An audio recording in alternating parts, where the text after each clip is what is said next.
T, यानी कुल मिला के आपने निकाल लिया था ML-T-3 A-1। और एक याद दिलाता हूँ, एक आपने इलेक्ट्रिक पोटेंशियल निकाला था V is equals to W/Q। तो ऐसे इसलिए सिखाता जा रहा हूँ कि अब आपको ये समझ में आए कैसे फुर्ती से तुरंत के तुरंत आप निकाल सकते हैं। ठीक है, माइक बड़ा किसी का हो तो म्यूट कर लें।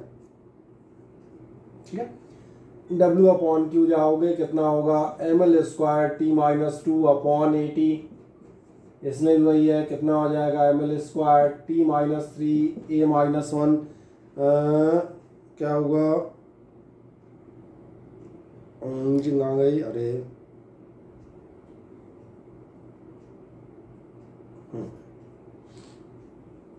चल ठीक, इतना तो समझ में आता है जनरली। जो मैं बात कर रहा था, ये आपका ML²T-2 हो गया, AT हो गया, ML²T-3 A-1।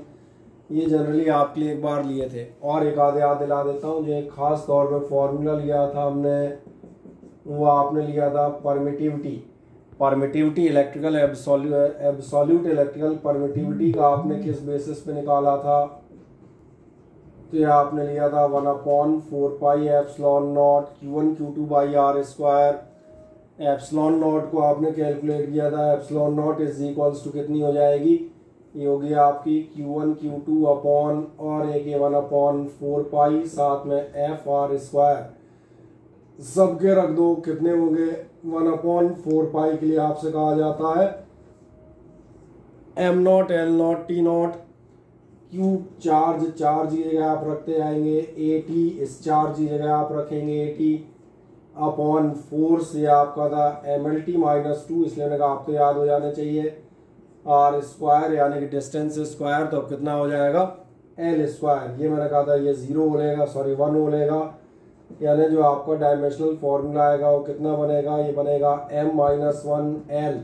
नीचे 3 हो रहे हैं तो टोटल -3, T आपके 2 माइनस के ऊपर प्लस होंगे, थर्ड और फोर्थ टोटल T4 और A²। तो ये मैंने कहा इस टाइप के अब आपको डायमेंशनल फॉर्मूले निकालने आ जाने चाहिए। एक रिकैप मैंने 2 मिनट का इसलिए दिया ताकि आपको ये क्लियर हो जाए कि एक बार आप इन फॉर्मूलों पढ़ते हुए जाते हैं। अब कुछ छोटे छोटे और बचते थे, शायद एक इलेक्ट्रिक फ्लक्स हमने लिया हुआ था, है ना। अब एक आध और फॉर्मूले दिखाता हूँ, ध्यान से इधर देखें इस सीरीज में। ये मैंने कहा ये तो हमने कौन से लिए थे, कौन से 3-4 रिपीट कर दी जो आप पिछले टर्न में पढ़ रहे थे। और एक आध दिखा देता हूँ, ध्यान से देखें। एक आप लेते हैं बहुत इंपॉर्टेंट, और ये आता है कैपेसिटेंस। जो भी आपका नेक्स्ट नंबर हो, 5वां या 6वां, उसके आगे जाइएगा। जो मैंने कहा ये तो आपका लास्ट टर्न का रिकैप है। एक जस्ट कैपेसिटेंस आप जाते हैं, कैपेसिटेंस जिस फॉर्मूले से दिया जाता है ये होती है C is equals to Q/V। और अगर capacitance is equals to C is equals to Q/V है तो ध्यान देखें डायमेंशनल फॉर्मूला, इसलिए मैंने एक रफली ये दोबारा एक बार आपको दिखा दिए। Q/V, Q यानी चार्ज आप लेंगे AT और आप ले लेंगे V मतलब पोटेंशियल का आपने, चलो यहाँ पे एक सही हो गया, पोटेंशियल का भी मैंने रिपीट कर दिया है, बहुत अच्छा। पोटेंशियल का ये सामने पड़ा हुआ है, पोटेंशियल का कितना है ML²T-3 और A-1। और जैसे आप ये लेते हैं AT और ML²T-3 A-1, तो कैलकुलेट करो डायमेंशनल फॉर्मूला कितना हो जाएगा। ये हो जाएगा आपका M-1L होंगे आपके ऊपर जाके -2 T-3 और +1 यानी टोटल T4 और A²। अब ध्यान देखना यहाँ पे कुछ फॉर्मूलों को खास तौर पे आप याद रखिएगा जिनके लिए आपसे कहा जाएगा। एक तो ये वाला बहुत इंपॉर्टेंट है, दूसरा आपसे कहा एक आपको कैपेसिटेंस का ये इंपॉर्टेंट सा याद रखना है, या परमानेंट लगेगा। अभी जब हम इस बोर्ड को ख़त्म करने आएंगे तो एक बार इनको दोबारा इंपॉर्टेंट फॉर्मूले फिर लिख देंगे। और एक आपको याद आएगा, मैंने आपको बताया था रेजिस्टेंस का, ये भी लास्ट टर्म में हमने लिया होता है रेजिस्टेंस V/I। और रेजिस्टेंस आप V/I लेते हैं, इसको भी जरा एक बार फिर चेक कर लेते हैं। V आपका कितना था, ये रहा V तो यहीं से बार बार उठाता जाऊंगा, ML²T-3 A-1 अपॉन, और अपॉन में जाओगे I मतलब याद है A। कुल मिला के R का आपका डायमेंशनल फॉर्मूला कितना निकलता है ML² T-3 एंड A-2।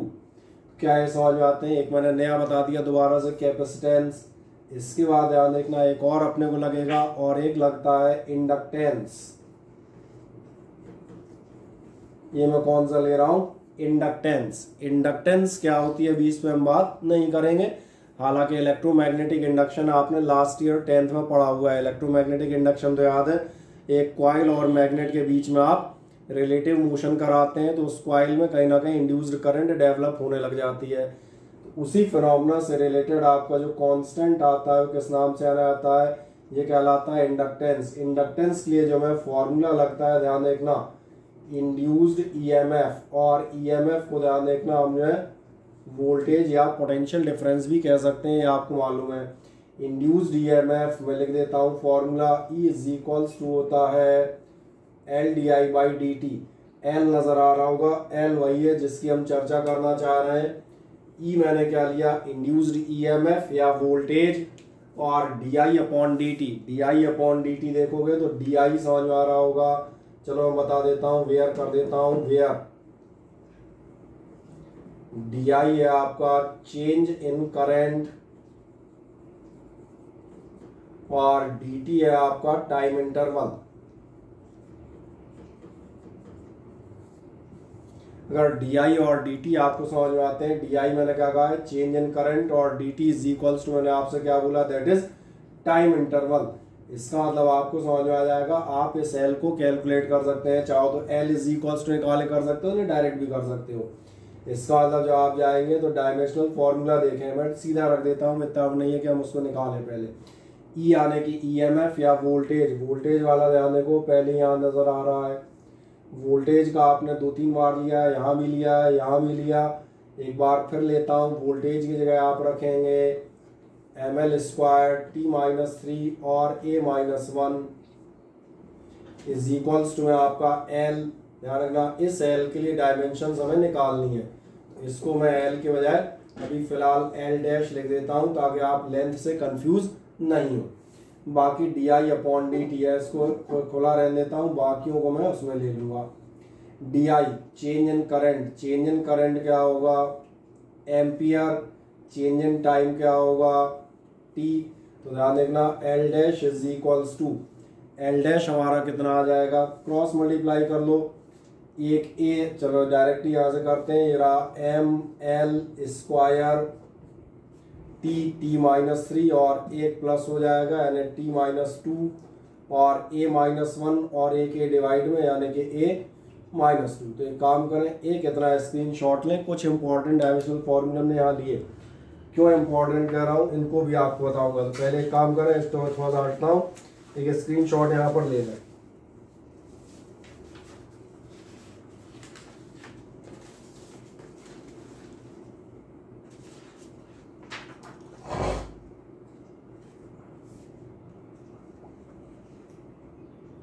लिखिए जाने सभी ना। चल अब जो मेन फॉर्मूले मैंने कहा था उनको एक बार मैं बगल में लिख दूंगा। कौन कौन से फॉर्मूले मैंने कहा था बगल में हम लिख देंगे, तो जो आप फॉर्मूले बगल में लिखने लायक हैं, चूंकि आपने स्क्रीनशॉट ले लिया इसलिए उनको एक बार यहाँ पर लिख देता हूँ ताकि जहाँ मुझे ज़रूरत पड़े वो ये दोबारा काम में आ सकें। एक तो सबसे पहला मैं लिख देता हूँ कैपेसिटेंस का, एक साइड लिस्ट बना देता हूँ। कैपेसिटेंस सी का आपका कितना आ रहा है आपको दिख रहा होगा, M minus 1 L minus 2 T 4 और ए स्क्वायर। ऐसे आप देखना इंडक्टेंस, और इंडक्टेंस चलो सी छूट गया, एल डैश करके लिख दिया है, ठीक है, ताकि आप लेंथ से कंफ्यूज नहीं हो जाए।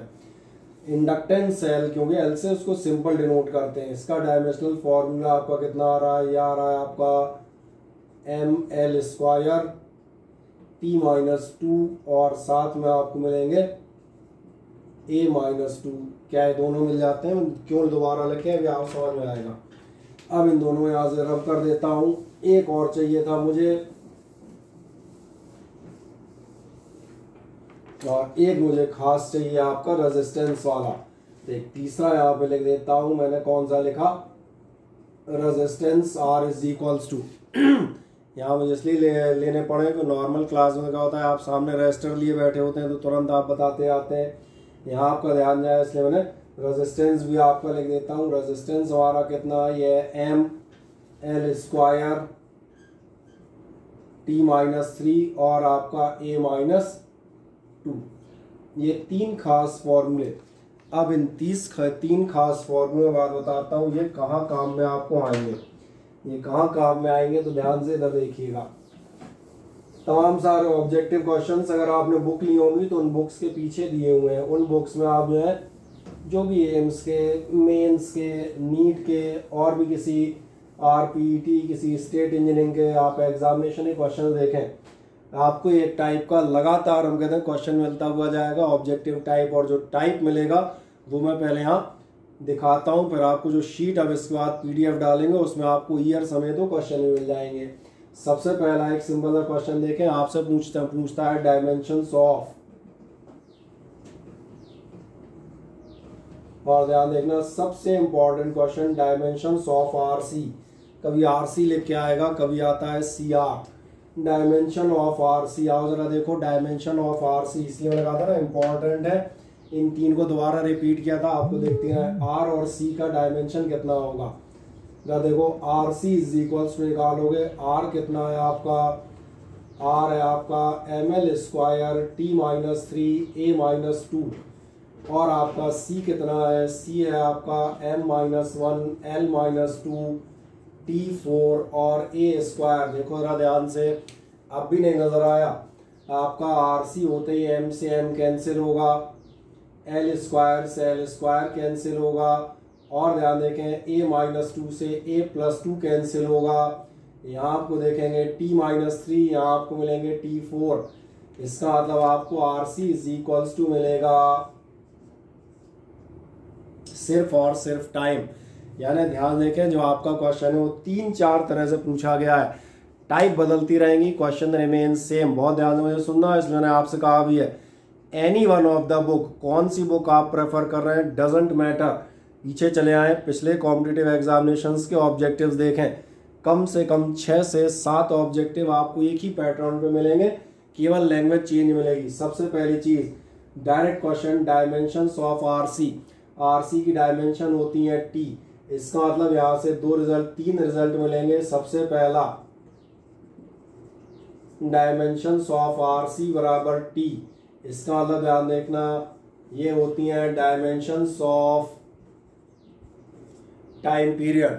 और रिजल्ट नंबर दूसरा सबसे इंपॉर्टेंट, जिस बार RC नहीं पूछा गया है उस बार पूछा गया है डायमेंशंस ऑफ 1/RC।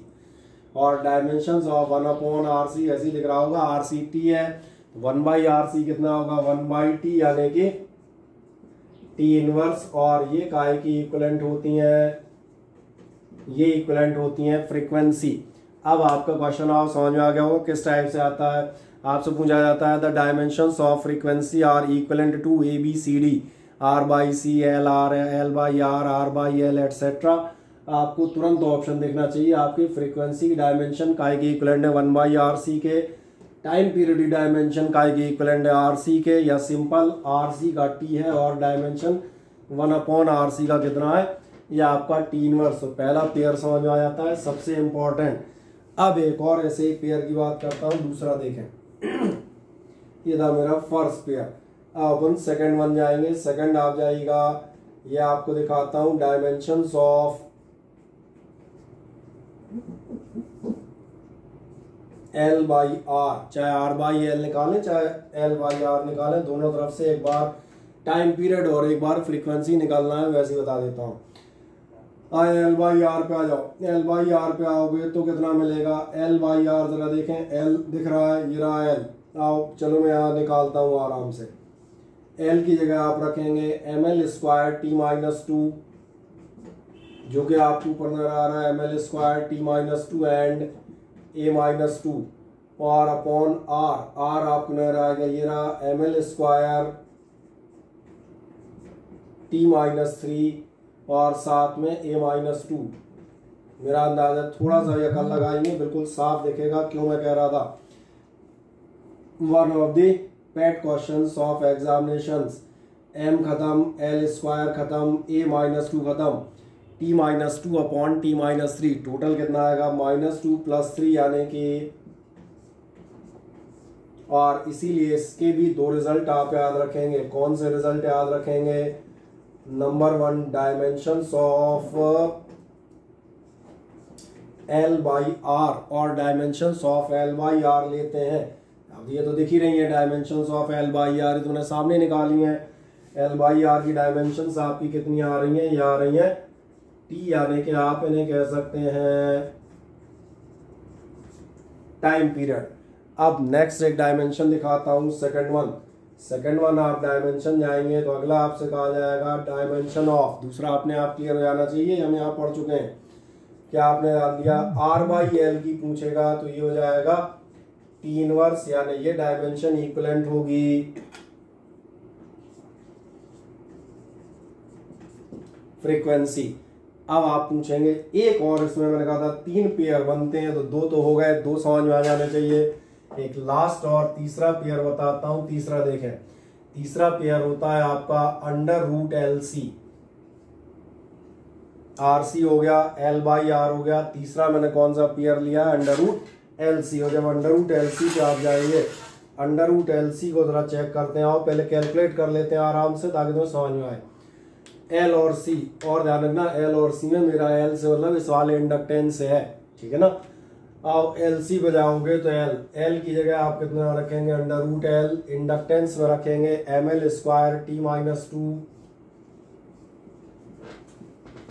यही होगा M L square T minus 2, और साथ में ए माइनस 2 इंटू, और साथ में आपके जाएंगे एल के बाद सी बोले तो देख लें ऊपर आपको साफ दिख रहा है, कितना दिख रहा है?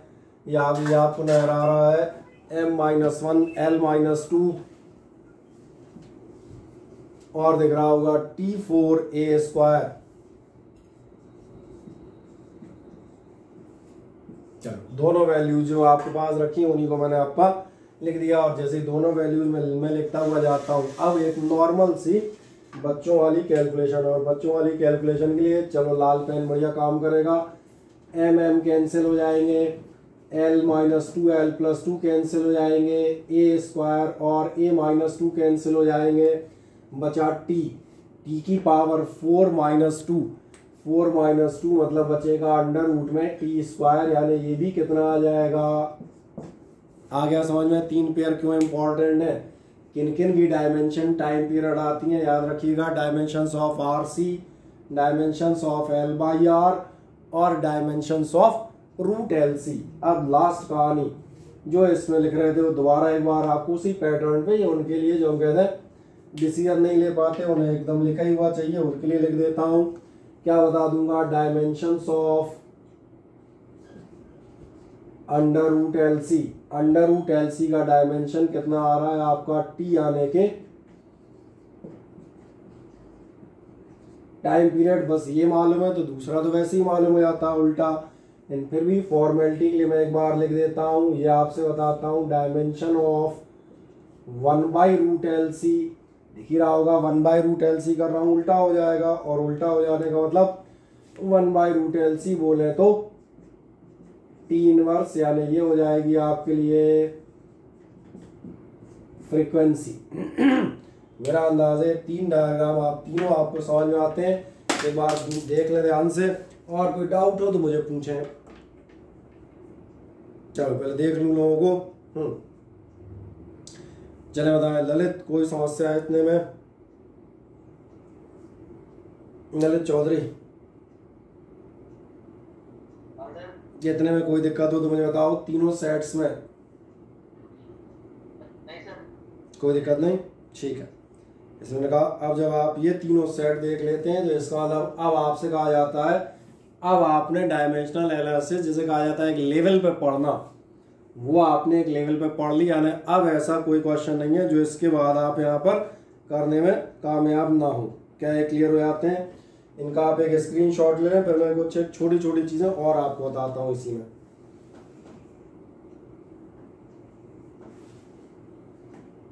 कुछ एक डायमेंशन और एक 5-6 बता देते हैं, फिर उनके बाद हम जो है इनसे रिलेटेड एक आध दो क्वेश्चन कर लेंगे। ले लेंगे स्क्रीनशॉट ले लें, मैं थोड़ा सा हटा हुआ, स्क्रीनशॉट ले लें फुर्ती से। मिल गया? ठीक। आप अगली चीज पे जाते हैं जो मैंने कहा था, कुछ एक छोटे छोटे और उठाएंगे आपके लिए, और 2-3 जो इम्पोर्टेंट है, अब ज्यादा नहीं जा रहे क्योंकि अब लगभग जितनी डायमेंशन हमें करनी चाहिए थी वो लगभग यहाँ तक इस चैप्टर के हिसाब से हमारी लगभग पूरी हो चुकी हैं। जितने हमारे क्वेश्चन बनेंगे ज्यादातर के जवाब हम देने में अब कामयाब है। बाकी जो डायमेंशंस हैं वो जब आप करस्पॉन्डिंग 11th के चैप्टर पढ़ते हुए जाएंगे तो धीरे धीरे हर चैप्टर में आपको मिलेंगी। जैसे फॉर एग्जांपल अगला चैप्टर पढ़ोगे, मान चले motion in a straight line, velocity की डेफिनेशन, डिस्प्लेसमेंट की डेफिनेशन, एक्सेलरेशन की डेफिनेशन, फॉर्मूले और साथ में उनके डायमेंशनल फॉर्मूले वो आप पढ़ेंगे। तो ये तो मैंने कहा, ये तो क्या आया था, फर्स्ट चैप्टर एक तरह से कहा जाए एक ऐसा चैप्टर है जिसमें सारे फॉर्मूले एक साथ आपके जमा हो जाते हैं। तो इसलिए मैंने उतने लिए जितने आपको बिल्कुल एसेंशियल थे, जिनसे आप सारे एग्जामिनेशंस के क्वेश्चन सॉल्व कर सकते हो। कुछ एक जो हमने कहा धीरे धीरे बचेंगे वो आप कवर अप करते हुए चलेंगे। तो ये आपके मोस्टली हमने कहा इलेक्ट्रिसिटी के ज्यादातर फॉर्मूले आपके यहाँ पर कवर अप हो जाते हैं। अब एक आध दो आपके मैग्नेटिज्म के रहते हैं, गिने चुने मैग्नेटिज्म के आपको मिलेंगे, और मैग्नेटिज्म के जो गिने चुने मिलते हैं उनमें से एक आपके लिए लिया जाता है मैग्नेटिक इंडक्शन। ध्यान रखना, 2 ये कराऊंगा बस, ठीक है ना, ज्यादा नहीं कराने की जरूरत है क्योंकि उसके बाद फिर अपने आप धीरे धीरे मिलते जाएंगे। मैग्नेटिक इंडक्शन या फिर एक और नाम से आना जाता है, ये कहलाता है intensity of magnetic field. Magnetic induction या इंटेंसिटी ऑफ मैग्नेटिक फील्ड पर जब आप जाते हैं तो याद करें 10th में आपने एक फॉर्मूला पढ़ा था, और जो फॉर्मूला पढ़ा था वो मैं लिखता हूं, आपने पढ़ा था फोर्स ऑन ए कंडक्टर, और थोड़ा सा डिटेल कर देता हूं, magnetic force on a conductor पढ़ते थे। और magnetic force on a conductor आपने पढ़ा था F = BIL sin थीटा। ये मुझे लग रहा है ये आपको डेरिवेशन याद होगा। किसी भी मैग्नेटिक फील्ड में अगर कोई करंट कैरिंग कंडक्टर रखा जाता है तो उस पर कितना फोर्स लगता है, F = BIL sin थीटा। आपको याद आएगा फ्लेमिंग्स लेफ्ट हैंड रूल से, उसका डायरेक्शन भी आप निकालते थे फादर मदर और चाइल्ड करके, child for current, mother for magnetic field और F for the direction of force. ये मैंने याद दिलाया। तो आपको याद आएगा ये B हुआ करती थी मैग्नेटिक फील्ड। अब जब मैग्नेटिक फील्ड होती है तो इसी के लिए हमें क्या चीज कैलकुलेट करनी है, इसी का आपको डायमेंशनल फॉर्मूला कैलकुलेट करना है। पैटर्न वही है, अब तो समझ में आ रहा होगा क्योंकि हम बहुत सारे कर चुके। क्या करेंगे आप इसको हल्का सा चेंज कीजिएगा। B = कितना निकलेगा, ये हो जाएगा क्रॉस मल्टीप्लाई करो F/IL और साथ में साइन थीटा। जब आप लेंगे तो इसका मतलब डायमेंशंस कितनी हो जाएंगी, DIM लिख देता हूं बस, ठीक है ना। अब आपको सारी याद है, फोर्स है आपका MLT-2, ये तो आप सभी को याद होगा। करंट आपको मालूम है, ये आपका डायमेंशनल फॉर्मूला होता है A। लेंथ का आपको मालूम है, ये हो जाएगा L। और साइन थीटा, तो ध्यान है sine theta is a perfect value, it is a ratio. बिल्कुल सही आप कह रहे हैं, sine theta is a value 1/2, 1/√2 और something else, it is a ratio. तो इसका मतलब इसकी जगह चाहो तो लिखो ही मत। और चलो अभी कोई लिखना चाहता हो कि अभी तो अभी प्रिमिटिव स्टेज है, ये मानने चल रहे हैं आप शुरुआत में डायमेंशंस पढ़ रहे हैं तो पूरे डिटेल देखते हैं ताकि आप सीख जाएं। बाकी बाद में क्या हो जाता है जब हम थोड़ा सा एडवांस हो जाते हैं तो फिर ये सब नहीं भी लिखते, मालूम रहता है तो नंबर है। चलो कह रही तो हटाई दो, L कैंसिल हो जाएंगे तो आपका कितना निकल आएगा डायमेंशन, मेरे ख्याल है निकलेगा M बचेगा, T की पावर रहेगा -2 और A की पावर रहेगा -1। एक आप ये याद रखिएगा B। अब ऐसी एक और बता देता हूं, एक आप लेंगे, पूरा लिख देता हूं, एब्सोल्यूट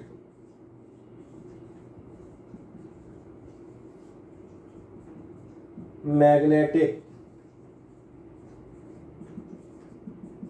परमिएबिलिटी। आपको याद आएगा कल हमने इलेक्ट्रिसिटी में एक चीज डिराइव की थी, एब्सोल्यूट इलेक्ट्रिकल परमिटिविटी, जिसे मैंने लिखा था एप्सिलॉन नॉट से। और आज वक्त है मैग्नेटिज्म में उसी टाइप के कांस्टेंट के लिए जाने का जो कहता है एब्सोल्यूट मैग्नेटिक परमिएबिलिटी। इसको हम जिस साइन से लिखेंगे, साइन बता देता हूं, ये साइन है μ0। म्यू तो पढ़ा होगा लास्ट ईयर, रिफ्रैक्टिव इंडेक्स लिए भी हम म्यू इस्तेमाल करते थे कई बार, है ना। तो एब्सोल्यूट मैग्नेटिक परमिएबिलिटी, लेटर कौन सा है थोड़ा और बड़ा बना दूं किसी को नहीं साफ दिख रहा हो, ये होता है आप देखेगा बिल्कुल साफ, कोई दिक्कत नहीं हो गया, μ0। अब इसको हम कैसे निकालेंगे, पहले मुझे एक फॉर्मूला बताना पड़ेगा, ठीक है ना, उसके बाद ही निकलेंगे। तो समझ में आ रहा होगा बिना फॉर्मूले कहाँ से निकल आएगा। जो फॉर्मूला हम लेते हैं वो लिया जाता है force between two current carrying wires कह दें या आप कह दें कंडक्टर्स, यानी दो आपके करंट कैरिंग वायर हो तो उनके बीच में जो आपका फोर्स दिया जाता है वो दिया जाता है म्यू नॉट अपॉन 4 पाई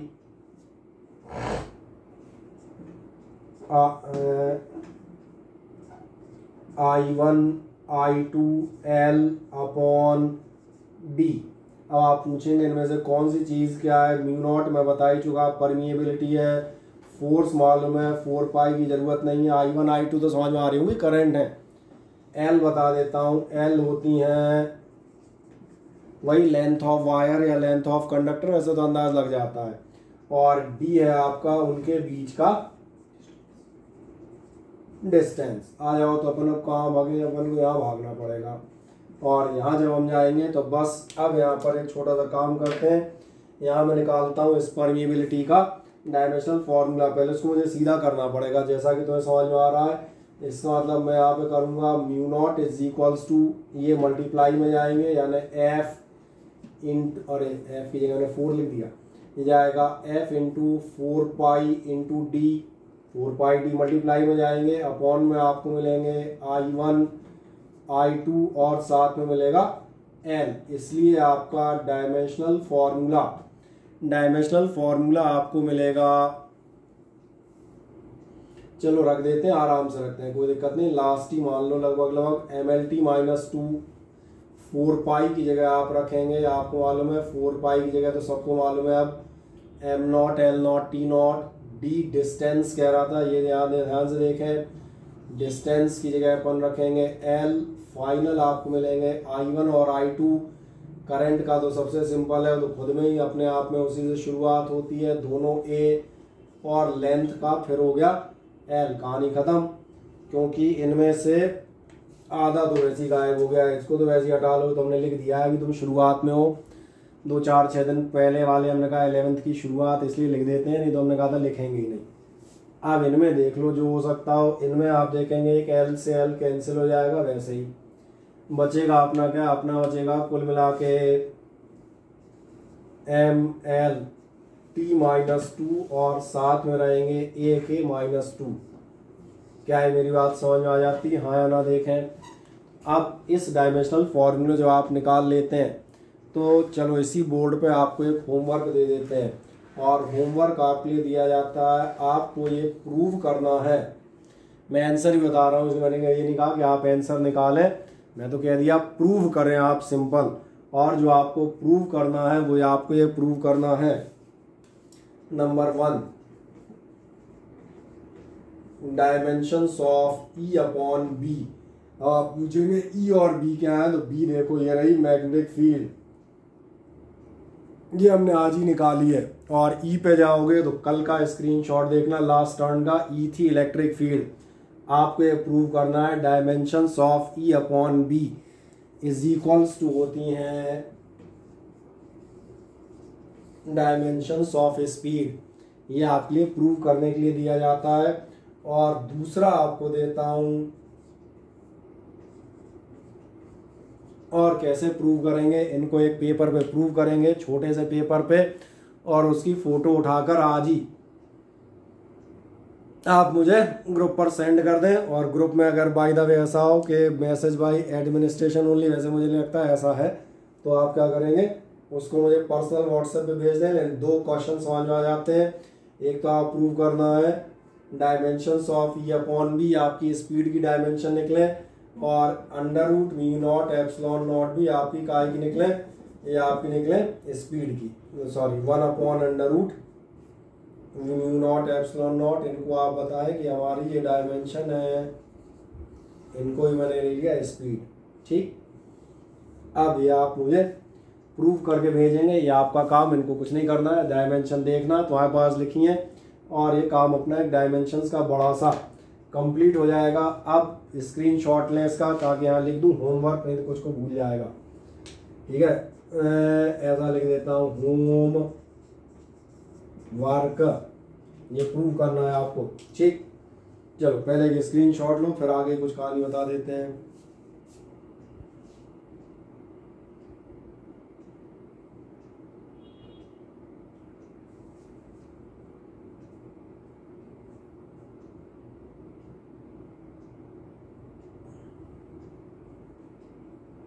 ये लिया स्क्रीनशॉट।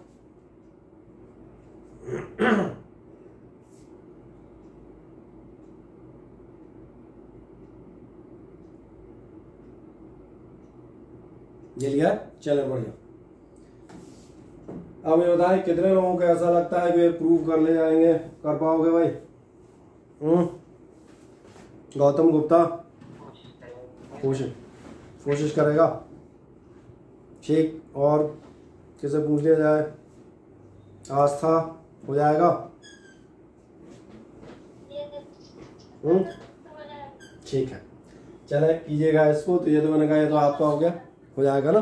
बहुत ईजी है, कुछ नहीं करना। आप आज लिस्ट पढ़िए, केवल आपको रख के डिवाइड करने दिए मैंने इसलिए क्योंकि ये 5-6 आपको याद हो जाए। क्योंकि ये खास क्यों याद हो जाए वो भी आपको समझ में भी आ जाएगा मैं ऐसा कर क्यों रहा हूँ। कुछ चीज़ें बेटा क्या है, समझ में टीचर की आप पढ़ेंगे तो टीचर का पैटर्न आपको धीरे धीरे समझ में आने लगता है कि कोई एक खास चीज़ ही क्यों करा रहा है। क्योंकि एक्चुअली उसे पहले से मालूम होता है कि वो आगे जाके लगनी कहाँ है, तो तुरंत बता देता है देखो भैया 3 दिन से इसको इसलिए करा रहे थे कि यहाँ पे अपने को इसे करना था। अब आपके लिए हम कहते हैं कुछ क्वेश्चन और मैं आपको दे देता हूँ, जिनमें से एक आध में हिंट भी दे दूंगा। टाइम कितना बचा है ऐसा चेक करना, 5 मिनट बचे हैं। चलो अब एक मीटिंग और अपन जरूरी होगा तो देख लेंगे, ठीक है ना। एक सिंपल सा क्वेश्चन आपको दे देता हूँ। ये आपसे कहता है, एक क्वेश्चन आपको मिलेगा, द टाइम ऑफ ऑसिलेशन। मैं लिख देता हूँ, बाकी बाद में आपको शीट भी डाल दूंगा जो मेरे हाथ में है। ये आपकी शीट है।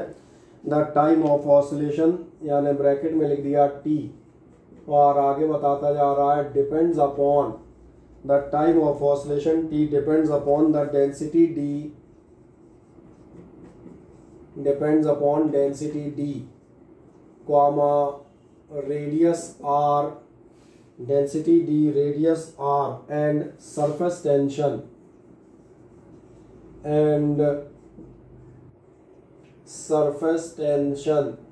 और सरफेस टेंशन हमने लिख दिया यहाँ पर सिग्मा से। ठीक है, ये आधे ना जैसा, वैसे सिग्मा शायद लास्ट ईयर भी एक आध जगह पढ़ते होंगे, चलो कोई दिक्कत नहीं। और कह रहा है obtain the formula for T, और आपसे कहा जाता है obtain formula for time period T.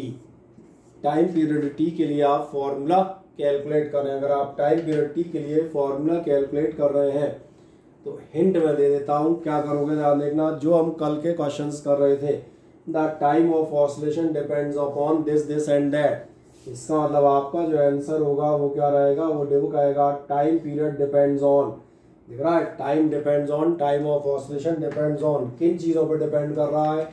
और देखते आते हैं, डिपेंड्स अपॉन डेंसिटी डी, तो डेंसिटी डी पर डिपेंड करता है।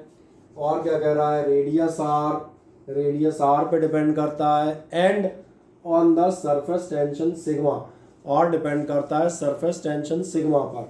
आपको याद आएगा लास्ट बार जब हम पढ़ा रहे थे मैंने कहा था इनमें हो सकती हैं पावर्स, तो हम मान लेंगे पावर ए बी सी। अगली बार हमारा हो जाएगा टी इज इक्वल्स टू के, डी की पावर ए, आर की पावर बी, और सिग्मा की पावर सी। अब तुम्हें समझ में आ रहा होगा, यहाँ मैं इसको छोड़ सकता हूँ।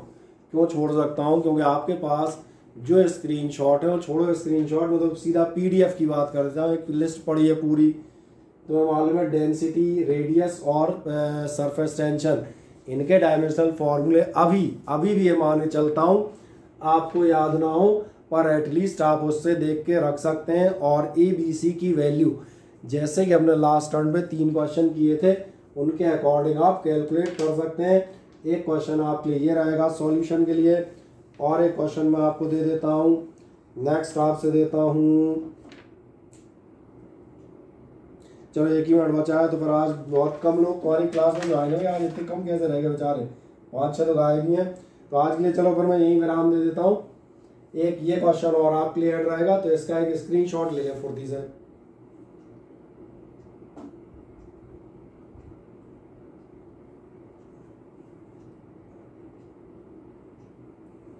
ठीक है, ले लिया, बढ़िया, स्क्रीनशॉट ले लिया। इस क्वेश्चन को आप कर लीजिएगा। बाकी क्वेश्चन के लिए शीट डाल दूंगा आज, ट्राई कीजिएगा। जो नहीं आएंगे अगले टर्न में उन सारे क्वेश्चंस की दोबारा एक बार हिंट या कहीं कैलकुलेशन में प्रॉब्लम होगी तो उसको कर देंगे, ठीक है ना। 3 क्वेश्चन तो आपको ये करने हैं, प्लस एक शीट अभी मैं रात में भेज दूंगा, ये माने चलेंगे, उसको आप कल सुबह से उसको सॉल्व करेंगे। चलो आज फिर यहीं विराम ले लेते हैं। आज आधे तो गायब है, मुझे लग रहा है भविष्य तिवारी नहीं नजर आ रहा मुझे, है ना, आज गौतम